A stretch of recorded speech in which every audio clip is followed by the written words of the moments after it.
Oke, assalamualaikum warahmatullahi wabarakatuh.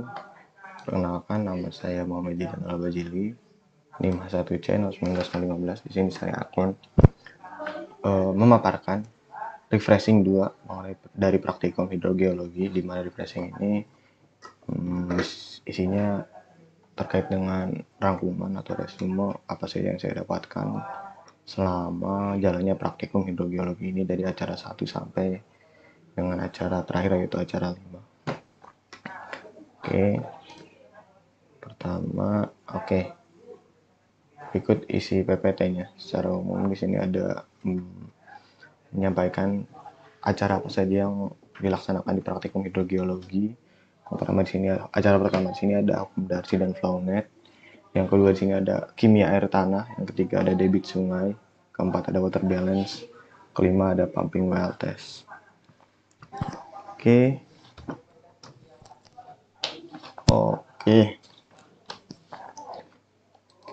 Buku acara 1 di sini ada hukum darsi dan flownet.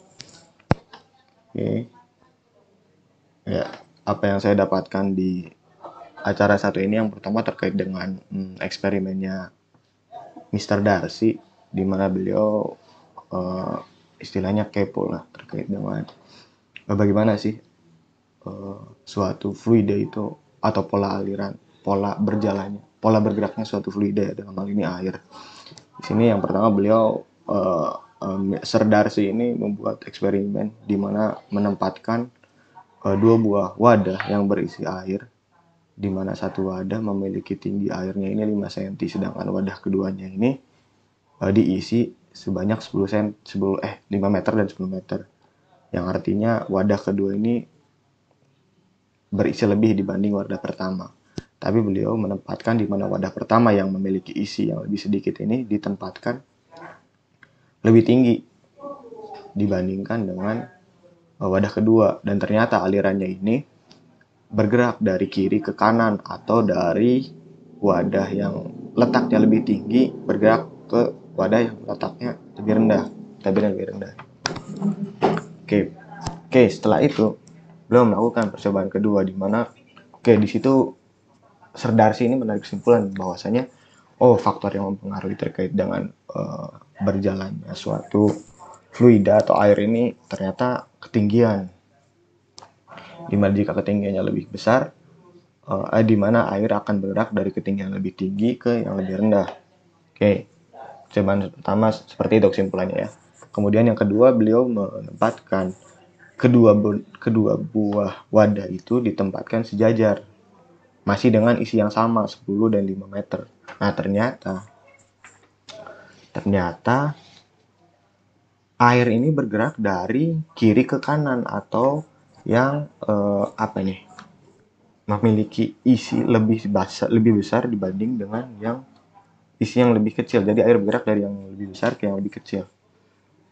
Beda dong dari yang tadi. Dikira ternyata harusnya kan jika memang faktor yang mempengaruhi ini ketinggian, berarti kan kedua wadah itu atau air di antara kedua wadah itu tidak bergerak. Namun nyatanya di sini ternyata kedua air tersebut bergerak. Seperti itu. Kemudian ada lagi di sini percobaan mengenai air yang fluida yang melewati media berpori. Nah, kali ini batu pasir, ya. Di sini ada Q masuk dengan Q keluar. Kemudian ada lain sebagainya dan lain sebagainya. Nah, akhirnya didapatkan kesimpulan berdasarkan yang ini berhubungan. Ternyata dapat kesimpulannya. Ternyata yang berhubungan itu bukan hanya elevasi atau ketinggian Z, ya, di sini, ya. Sebutannya Z, simbolnya Z. Ternyata ada hal lain juga yang mempengaruhi, yaitu pressure head. Nah, namun ternyata di antara keduanya ini saling berhubungan, di mana ternyata yang lebih Jadi yang faktor yang mempengaruhi jalannya air ini gabungan antara elevasi dan pressure head. Elevation head dan pressure head. Itu yang kita sebut dengan yang sekarang disebut dengan hydraulic head. H, di mana H ini sama dengan Z dengan elevation head ditambah dengan pressure head. Selanjutnya di sini ada ilustrasi atau penggambaran di mana seperti halnya tadi. Di sini disebutkan ada pressure head dengan ini ya pressure head dengan Z atau elevation head. Kemudian Q atau arah alirannya ini dan tanda panahnya. Di gambar pertama atau di gambar A terlihat HP-nya ini tinggi. Namun ternyata Z-nya rendah di satu sisi, di sisi kiri ya, di sisi kiri ya. Kemudian di sisi kanannya HP-nya kecil, Z2-nya besar. Nah, ternyata fluida ini si air ini bergerak ke arah kanan atas, dari kiri bawah ke kanan atas. Nah, balik dengan kesimpulan tadi di mana faktor yang mempengaruhinya itu gabungan antara elevation head dan pressure head atau H, maka memang benar seperti itu, di mana di sisi kiri jika pressure head dengan elevation headnya ini ditambahkan ternyata memiliki nilai yang lebih tinggi dibandingkan dengan yang kedua, makanya dia bergerak seperti itu. Kemudian seperti halnya yang B juga, karena yang kiri lebih bergerak lebih memiliki nilai yang lebih besar, maka dia bergerak ke kanan. Kemudian C dan D juga memiliki hal yang sama, faktor yang sama. Di sini yang berbeda adalah variabel bebasnya ini besar pressure dan juga besar elevation headnya. Itu pertama yang saya dapat di acara pertama. Kemudian yang kedua ada flow net. Di sini dijelaskan terkait dengan pembuatan flow net. Flow net ini menunjukkan arah aliran, sebentar ya, arah aliran fluida di dalam, arah aliran air di dalam tanah, atau pergerakan kontinuitas di dalam tanah, seperti itu. Oke, nah di flow net ini gambarnya akan seperti ini ya. Nah, tapi di sini ada di praktikumnya itu ada kayak tugas lah atau challenge ya, dari Asprak, di mana praktikan itu harus membuat flow net. Kemudian dengan ketentuan sebagai berikut, di mana ada sebuah persegi ABCD dengan rasio panjang dan lebar itu 1:2. Kemudian yang kedua A dan B, sisi AB dan sisi CD ini no flow. Kemudian yang ketiga, ketentuannya ada AD dibagi 3, di mana bagian atas dan tengah no flow, bagian bawahnya CH sama dengan 7. BC dibagi 3, bagian atas dan bawah no flow, bagian tengah CH-nya 5. Maka dibuatlah begini hasilnya. Ini hasil flow netnya berdasarkan dengan ketentuan yang sebelumnya disebutkan. Dimana di sini persegi ABCD dengan rasio panjang 1:2. Di sini panjangnya panjang dan lebarnya 1:2. Oh, di sini panjangnya ini berarti yang pendeknya. Dimana jika AD-nya ini 1, maka AB-nya ini 2. Dimana jika AD-nya 3, 2, AB-nya 4, begitu seterusnya. Dimana panjang dan lebar. Dan seperti itulah. Kemudian di sini ketentuan yang kedua, AB dan CD no flow, AB dan CD no flow. Nah, no flow ini tidak bisa dialiri lah. Nah, simbolnya ini ada garis-garis yang seperti ini. Kemudian yang ketiga, AD dibagi 3, AD dibagi 3, di mana atas dan tengah ini no flow, no flow. Jika AD-nya ini 3 cm, berarti ya 3 cm. Berarti tiap dibagi 3 tuh ada 1 cm, 1 cm, 1 cm. Dibagi 3, jadi 1 cm pertama no flow, 1 cm keduanya juga no flow. Nah, di cm yang ketiga memiliki CH, ternyata CH-nya 7. Nah, kemudian untuk sisi yang BC sama dibagi 3, namun bedanya yang atas dan bawahnya ini no flow, yang ada flow-nya ini ada CH-nya ini, continuity head-nya ini 5. Nah, dari flow net ini bisa diketahui bahwa air itu mengalir atau bergerak kontinu dari CH yang tinggi ke CH yang rendah, maka hasilnya seperti ini. Oke, itu yang saya dapatkan di acara yang pertama. Kemudian acara kedua, di sini ada kimia air tanah. Oke, untuk kimia air tanah di sini yang saya dapatkan pertama terkait dengan properti kimia air tanah atau sifat kimia air tanah. Di sini ada yang mempengaruhi. Ada beberapa hal, diantaranya temperatur. Temperatur ini kondisi suhu atau temperatur air dengan udara di luar. Ada temperatur ini ada 3, di mana ada namanya hipertermal, di mana air ini memiliki suhu lebih tinggi dibanding dengan udara di luar. Kemudian ada namanya mesotermal, air dan udara di luar ini memiliki suhu yang sama. Kemudian ada hipotermal di mana airnya ini memiliki suhu lebih rendah dengan udara di luar. Kemudian ada yang namanya derajat keasaman. Derajat keasaman ini tingkat suatu keasaman dari air tanah, di mana keasaman ini jika air murni ini memiliki pH atau derajat keasaman ini normalnya 7. Dan jika kurang dari 7 maka disebut maka air tersebut memiliki sifat asam, dan jika lebih dari 7 memiliki air yang memiliki sifat basa. Kemudian selanjutnya ada daya hantar listrik. Di mana daya hantar listrik ini merupakan kemampuan air untuk mengantarkan listrik, dan yang selanjutnya ada potensial redox. Oke. Lalu di praktikum acara 2 ini yang saya dapatkan ini utama terkait dengan diagram Piper ya, Piper 1951, di mana diagram Piper ini dilakukan dengan melakukan plotting kation dan anion ya, untuk kemudian dapat mendapatkan dominan type dan facies type dari air tersebut. Ini konsepnya seperti halnya dengan plotting Petitjean ya kalau di batuan. Lebih seperti itu. Nah, di praktikumnya di sini praktikannya diberikan data terkait dengan kode sampel yang di sana sudah tercantum adanya anion, kation, kandungannya dan lain sebagainya. Sini saya akan coba memaparkan satu dari sekian banyak sampel yang dikasih ya, karena memang panjang kalau dipaparkan. Oke, ini diagram Pipernya. Lalu ini perhitungannya. Caranya ini, cara untuk melakukan plotting diagram Piper ini, pertama tentukan dulu mana yang anion, mana yang kation. Nah, di sini di diagram Piper sudah tercantum yang kation ini ada Ca, ada Mg, dan ada Na plus K. Kemudian kita lihat dari datanya, data yang diberikan. Kode sampel ini harusnya lurus ya, tapi saya gunting-gunting. Ini saya foto langsung dari laporannya. Ini di sampel ada 13. Di sini kita ambil ya ada 13. Di sampel ada 13. Di sini diketahui pH-nya sekian dan lain sebagainya. Di sini ada K, Ca, Mg, dan Na. Ini seperti halnya yang di diagram Piper. Yang atas ini berarti apa tadi? Kation, yang di bawahnya ini anion. Pertama, jumlahkan terlebih dahulu semuanya. Di baris pertama ini kita bicara dengan sampel pertama. Kita jumlahkan dulu K, Ca, Mg, dan Na. Dijumlahkan, kemudian didapat hasil seperti ini, 51,8. Pertama kita hitung ini kita hitungnya persentasenya ya, persentase dari tiap unsurnya. Kita pertama hitung Ca-nya, kandungan dari Ca. Di sini kita lihat Ca 0,34. Nah, 0,34 ini dibagi dengan jumlah keseluruhan kation yang ada 51,8. Terus dikali 100 maka didapat hasil 0,65. Begitu juga seterusnya di mana Mg dan Na plus K.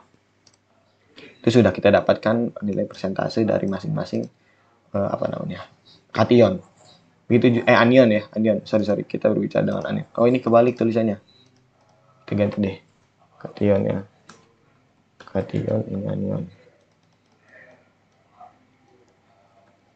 Oke, kita dapatkan. Nah, dari sini, dari hasil ini kita plotting ke diagram Pipernya.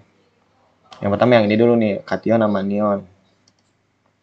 Ca 0,65 didapat di sini 0,65 Ca. Nah, Ca kita lihat dari sini juga. Ca. Nah, Ca ini semakin ke sudut yang paling kiri, dia nilainya semakin besar. Maka dari sini, dari sisi segitiga yang kanan atas ini, kita plottingnya, dia paling rendah berarti kan. Karena makin mengerucut. Semakin mengerucut, semakin tinggi nilainya. 0,65. Kita plotting sekitar sini lah. Kemudian Mg. Mg di sini ternyata makin ke atas sana, semakin tinggi. Maka kita plottingnya di sini yang paling rendah berarti kan.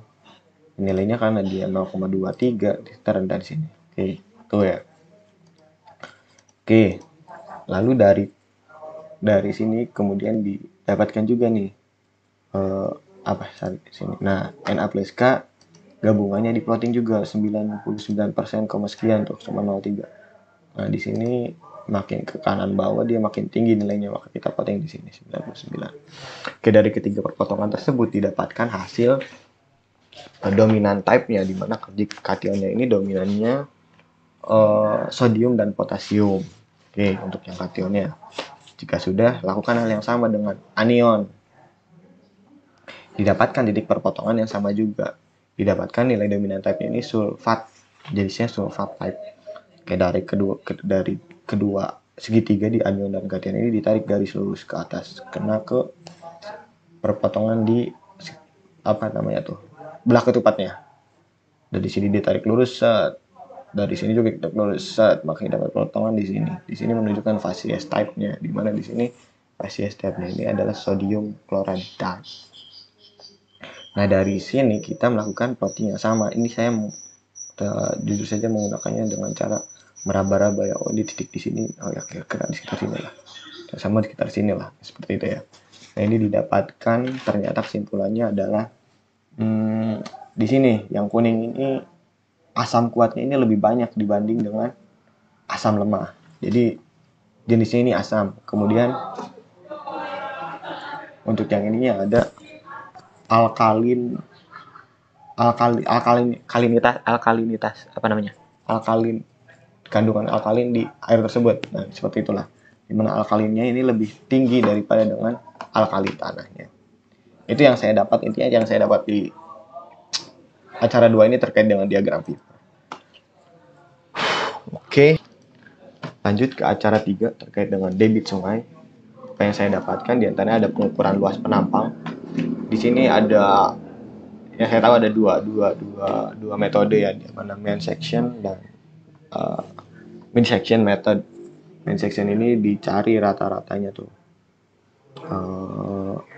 rata-rata dari satu sisi ke sisi yang lainnya, kedalamannya berapa, kemudian dicari dibagi dua kali dapat rata-ratanya. Sedangkan mid section ini ya udah di tengahnya aja, didapat dari penampang yang tengahnya berapa ketinggiannya, kedalamannya, maka itu yang dipakai. Lalu yang kedua ada pengukuran kecepatan air. Di sini ada namanya floating method, di mana menghitung kecepatan benda mengalir dari titik A hingga ke titik B, kemudian didapat nilai berapa. Yang kedua ini current method ya kalau nggak salah. Ya dia pakai alat langsung dapat lah kecepatan airnya, itu nggak asik. Itu dia modern sih. Itu pengukuran kecepatan air. Di pengukuran kecepatan air ini juga kita melakukan perhitungan di praktikum, melakukan perhitungan yang sedemikian rupa. Tapi di sini saya tidak mencantumkannya ya. Ya itulah, ada pengukuran kecepatan air yang menghitung, kemudian didapat perhitungannya. Itu ada di haspraknya tapi tidak saya cantumkan. Kemudian yang saya dapatkan selanjutnya adalah hubungan air sungai, sumur dan air sungai. Nah, di sumur dan air sungai ini ada yang namanya, seperti yang kita tahu, sungai apa sih, si sumur ini kan menampung air, dan namanya muka air tanah ya, sungai lah, sumur water table gitu-gitulah. Nah, dia airnya kan kemudian pasokan air di sumurnya itu dari mana. Nah, seperti itu yang di sini ada namanya hubungan sumur dan sungai ini ada yang namanya influence stream dan effluent stream. Effluent stream itu di mana water table-nya itu terletak lebih rendah daripada si sungainya. Jadi sungai ini yang mengisi water table-nya, gitu, dipengaruhi oleh sungainya. Ya, sedangkan effluent stream ini di mana water table lebih tinggi dibandingkan sungai. Jadi, si water table-nya ini tidak, ya itulah. Kalau yang ini water table-nya ini mengisi si air sungainya, kayak gitu. Kemudian di sini ada, nah ini ada juga praktikumnya. Kita praktikkan diinstruksikan untuk membuat hubungan sungai dan sumur dengan data yang dimiliki. Didapat seperti ini, di mana keduanya bersifat effluent stream, yang artinya water table-nya ini lebih tinggi dibanding dengan sungai. Water table ini berarti batas air di atas, batas air di dalam tanah. Jadi ketika teman-teman pengen bikin sumur, pastikan sumurnya itu terkena dengan water table sehingga bisa memancarkan air. Itu yang saya dapatkan di water balance. Di acara 3, kemudian ada water balance di acara 4. Water balance ini Nah ya, di water balance sendiri ini analisa eh, pemanfaatan air berdasarkan dengan eh, ketersediaan air dan pemanfaatannya. Dan ya seperti itulah. Yang intinya nanti apakah suatu daerah ini mengalami surplus water atau defisit water, yang artinya jika memang defisit surplus water, dia airnya ini mencukupi, dan jika defisit ternyata airnya ini daerah tersebut ternyata ya istilahnya kekurangan air lah ya, tidak ternyata tidak mencukupi dalam satu bulan tersebut. Di sini hubungannya ya, water balance ini tentu dengan uh, presipitasi atau hujan, kemudian dengan siklus hidrologi dan sebagainya, karena memang sumber airnya ini dari ya salah satunya dari hujan kan dan sebagainya. Sini kita di praktikan ini mendapat challenge-nya ini data sedemikian rupa, ada curah hujan, temperatur, penyinaran, kelembapan dan lain sebagainya.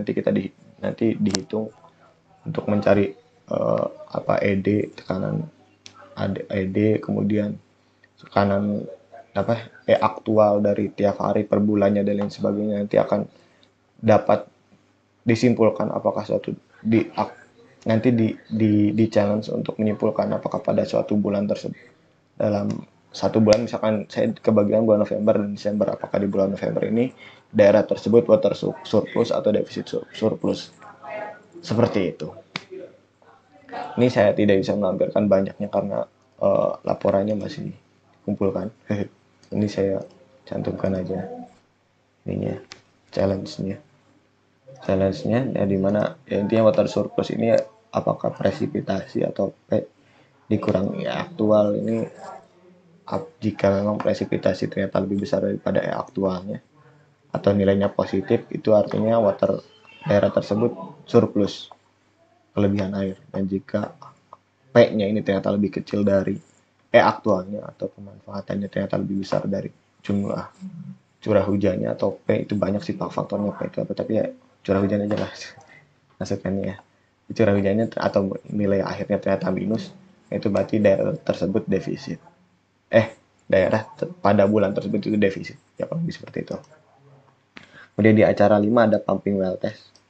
Pumping well test ini ya menjelaskan tentang uh, pumping well. Ya, kita dibuat kurva penurunan air tanah ini, kemudian diberikan table Excel. Ada dua metode yang kita lakukan untuk melaksanakan acara 5, diantaranya metode Jacob dan metode TACE. Metode Jacob ini kita langsung mencocokkan membuat apa tuh, membuat tabel kurva penurunan muka air tanah dengan ada S1, kemudian S2 pada interval tertentu, kemudian dikurangi hingga akhirnya jadi delta S dan sebagainya, kondisinya ada trend lainnya. Lalu untuk yang keduanya ini ada metode test. Bedanya ini, metode test ini kita selain menggunakan Excel, kita juga harus mencocokkannya dengan kurva baku tes yang sudah ada. Nanti jadi si Excelnya ini di overlay pada kurva baku tes. Kalau gitu yang saya dapatkan di pumping well test atau acara 5. Oke, paling itu yang bisa saya sampaikan atau rangkuman yang saya dapat di acara praktikum hidrogeologi.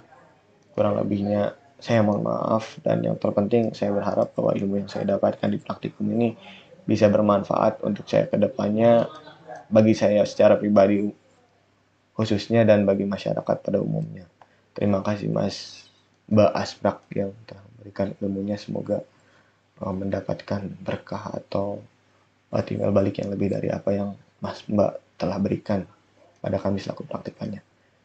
Sekali lagi saya ucapkan mohon maaf atas segala kekurangannya, karena kekurangan datang dari saya dan segala kelebihannya datang dari Yang Maha Kuasa Allah Subhanahu wa taala. Terima kasih juga atas perhatiannya. Wassalamualaikum warahmatullahi wabarakatuh.